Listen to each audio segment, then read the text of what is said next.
Dave Ramsey, one of the most well-known names in personal finance, has the baby step approach, which has a big emphasis on cutting costs, but will it actually help you build wealth? Let's dig into it.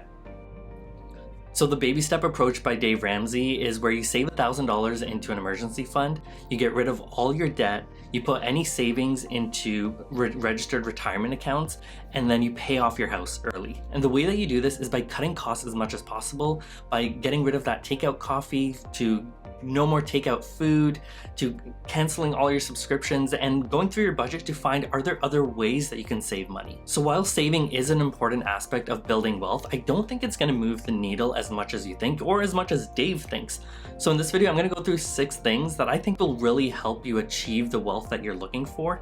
And I think some of these Dave would actually be proud of. Like, they're not exactly what Dave preaches about, like about saving money, but they do build on that skill of saving money. So let's dig into it, and I think Dave would be proud of some of these. So the first one is to eliminate any destructive spending habits, and those are habits that have a negative impact on your financial future, like so much that if you continue doing them, they could jeopardize and compromise your financial future. So those are things like if you have excessive spending habits, like a gambling addiction, or even other addictions like drugs or alcohol. And for us, this was traveling. Okay, let me explain. So when we were in our 20s, we traveled a lot. Thankfully, a lot of it was funded through house hacking and travel reward points. And from house hacking, because we were able to save so much because of that, we actually used that excess amount to travel. Now at that time, travel was really important to us, so we were able to prioritize that over other goals. So for example, while we were saving money from house hacking, instead of putting into like other investments, we put a lot of it into traveling. And at that time, we weren't so focused on the goal of retiring early, but as we've gotten older, our priorities have shifted. Traveling has become less of a priority, and we don't feel like we need to travel as much. Maybe we're just getting old, I don't know. But now our goals are different. Now we're focused on building a more secure financial future, focusing on building things that make us happy, for example, like this YouTube channel, and focusing on retiring early. Now we could get rid of as many morning lattes as we wanted, but if we continue traveling, that would definitely compromise our financial future. The next one is to optimize your expenses. And the way I look at that is like looking at your expenses, but seeing if you can look at them from like a different perspective, that when you change your approach to them, it might actually save you money in the long term. So some examples of that might be, let's say if you've got children, instead of paying for childcare, maybe you can negotiate something at work where you're able to spend more time at home, so you don't have to have those extra costs of childcare. And sometimes childcare becomes so expensive that it's often cheaper that one person stays at home to take care of the children than actually sending them to childcare. Now, obviously that has other implications, like you might have to put your career on hold, so it's not always the best approach. But I really like the first one of, let's say you're able to work from home a few more days. I think that could be really, really beneficial. Other ways that you can optimize your expenses is, let's say if you live in a bigger home and you have extra space, maybe it's like an extra bedroom, or you have an ADU or an in-law suite, maybe you rent that out on Airbnb. Maybe you rent it out a few nights a month when you're not going to be bothered by having guests around. Or if you're more adventurous, maybe you have it rented out full time and you make, I think that could be a great side hustle. And that's something that we did, and we basically had no living costs for the longest time. So if that's something that you're open to, definitely look into it. So one way that we implemented optimizing our expenses was to actually get food delivery services. So we use Factor, and it's been really great because we get pre-made meals shipped to our house every week, and there's enough for lunch and dinner. And while it might seem more expensive upfront because you're paying such a large amount for getting these delivered, it actually saves us money because we have meals prepared, so we're less likely to order Uber Eats, especially if it's lunchtime or dinner and we're too lazy or tired to make something. We know we have food ready, and it takes 2 minutes in the microwave, so we do that instead of ordering out. And if you order out, let's say takeout for 2 can easily cost like $60, which is the equivalent of like 3 days worth of meals through Factor. So we actually end up saving a lot of money that way. Not only that, but it also saves us a lot of time, so we don't have to worry about meal prepping, we don't have to worry about going to the grocery store, so it's been really beneficial. Okay, next we have eliminate any consumer debt. Now this is straight out of the Dave Ramsey playbook. Eliminate any consumer debt that you have. Now Dave really focuses on eliminating all debt before you start investing, but I really think that you can eliminate debt slowly and also be investing slowly at the same time. Because at the end of the day, it's not only about building those accounts, but also about that habit of saving and investing. I think that's more important than the actual amounts that you have in your retirement account or your savings account. But you definitely want to pay off high interest debt first. So for example, if you got credit card debt, some line of credits can be pretty high interest rates as well. Sometimes these credit cards can be like 20 or 30%. So definitely eliminate those, because no matter how much you put into investments, getting a 20 to 30% return on your money is going to be very difficult. So the best return that you will have is actually paying off your debt. So definitely prioritize that, but leave some things alone. Like for example, if you have a home mortgage. So Dave Ramsey says that you should get rid of that mortgage, but I really think that you should leave your mortgage as is and put the extra money into an investment into, like, let's say the stock market instead. Another one is student loans. So I'm still paying off my student loans and I just pay the bare minimum because the interest rate is so low, it's almost free. And instead I'd rather put the extra money into the stock market as well. Okay, now this one will have a big impact on your financial future, and it's reducing investment fees. So when you're investing in the stock market, it can be easy to fall into the trap of paying fees. You see these mutual funds or managed funds that charge 1 or 2%, and you might be thinking, oh, it's only 1 or 2%. That's not a big amount. But when those fees compound over decades, they can actually turn into hundreds of thousands of dollars, which is insane. Imagine if you make, I think that I'm rounding here, but if you make like $1 million in returns and you're paying 1 or 2% in fees, you're actually paying $200,000 or $300,000 of that million in fees alone. So that 1 to 2% ends up being almost like a third of the money that you end up making. And in the world that we live in today, it's never been easier to manage your money on your own and invest money on your own.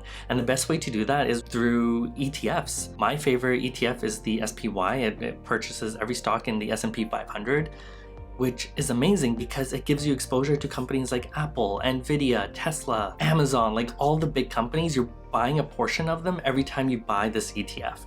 And the best part is the fees on SPY specifically is, I think it's like 0.09%.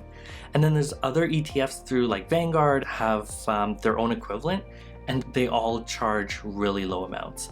So there's no reason today where you should be paying someone to manage your money, especially when you have these low fee options like SPY. So a lot of what we've talked about has been related to your expenses. Now that we've got that in order, now it's time to optimize your taxes. There's only 2 things that are certain in life, and that is death and taxes.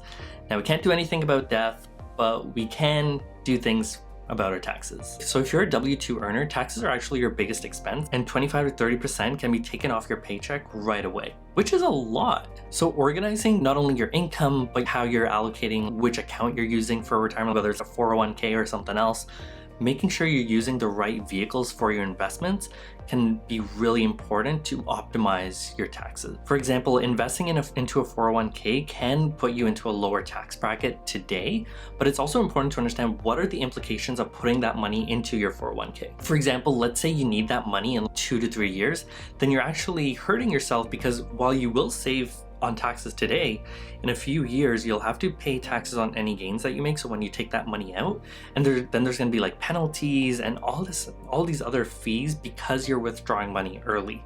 So that's why it's really important that you know what your investment timeline is. So again, if you need money in 2 to 3 years, you probably want to put money into like a high yield savings account instead. But if you need your money in 10 years, then there might be other accounts. Maybe you put it into like a personal non-registered investment account where your money can still grow faster than a savings account, but then you're not going to be charged fees for taking that money out. And then if it's money that you don't want to touch until retirement, that's when retirement accounts are really beneficial. And then there's other ways that you can optimize your taxes as well. One that I'm really passionate about is the real estate professional status. Other things that you can do is something called a short-term rental loophole. So not to get into too much of the weeds, but basically it's like if you have a short-term rental that you own and you self-manage it, you're able to take the rental loss from that short-term rental and apply it to your W-2 income. So this is a great tax loophole for W-2 earners who want to reduce their taxes, because there's actually not a lot of ways to reduce your taxes if you're a W-2 earner. There's a lot of benefits if you're a real estate investor or a business owner, but W-2 earners, they actually get the worst luck. They have the worst options when it comes to saving money on taxes, but this short-term loophole is one of the best, and you can get it where you pay 0 federal taxes while working a 9 to 5. If you want me to do a more detailed video on the short-term rental loophole, let me know in the comments below, and I'll do a more detailed one. Also, as you're figuring out your tax situation, work with a tax professional. Taxes is one thing where you want to make sure you're doing it right, because if you do it wrong, it could cause fees, penalties, interest on those fees and penalties.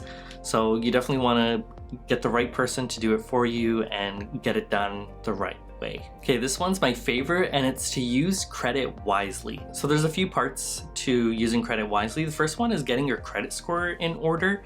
And the reason for that is the higher the score, the better products you're able to get from a credit perspective. For example, let's say you're looking for a car loan. If you have a better credit score, your interest rate will be a lot lower. If you're looking to get a mortgage, you have a lot more options if you have good credit. And again, your interest rate's going to be a lot lower. And then also, for me, this is important, like fix and flip loans, depending on your credit score, you can actually save a lot of money in hard money loans. And so as you save money on interest on all these products, whether it's a mortgage, car loan, fix and flip loan, you save money on interest, that means more money in your pocket. And then the other benefit of having strong credit is you're able to get travel credit cards and use and collect points to redeem them for really great trips. Now, if you're planning to use travel reward points to travel, it's important that you are paying off your credit card every month, because if you're paying interest on your credit cards, it almost offsets any benefit that you get from those travel rewards, and you're almost in a way better off just getting a cashback card instead, or a low interest card. So being able to use those rewards is a really great perk of using credit cards. I know Dave Ramsey isn't a big fan of credit cards and says pay all cash or use a debit card, but there's so many benefits to using a credit card. So again, if you want to stay in the best rooms and the best hotels, travel first class, business class around the world, having good credit and using credit wisely is important. And no matter how many lattes you save, I doubt it's going to be enough to save for a business class or first class trip around the world. So while Dave Ramsey's approach of saving money is beneficial, I think it's only one aspect of living a truly financial abundant life. And I think that's one of the issues with gurus on the internet today, is that they only focus on one aspect, one pillar of wealth, whether it's like saving money, making money, or investing money.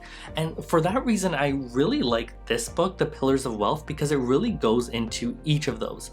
It talks about how to make money, how to save money, and how to invest money. If you want to learn more about that, definitely check out this video next where I go into the Pillars of Wealth, and I will see you in that video.